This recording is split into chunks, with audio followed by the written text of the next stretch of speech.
تو این وضعیت که قیمت دلار هر روز بالا میره و خیلی‌ها نمیدونن چجوری پولشون رو حفظ کنن، یه سوال مهم پیش میاد.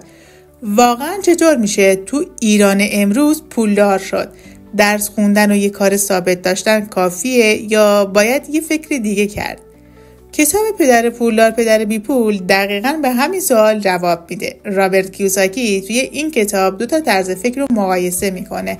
پدر بی پول که میگه درس بخون، مدرک بگیر و یک کارمند خوب باش، در مقابل پدر پولدار که باور داره باید برای ساخت ثروت از هوش مالی استفاده کرد، سرمایه گذاری کرد و به جای کار کردن برای پول کاری کن که پول برات کار کنه.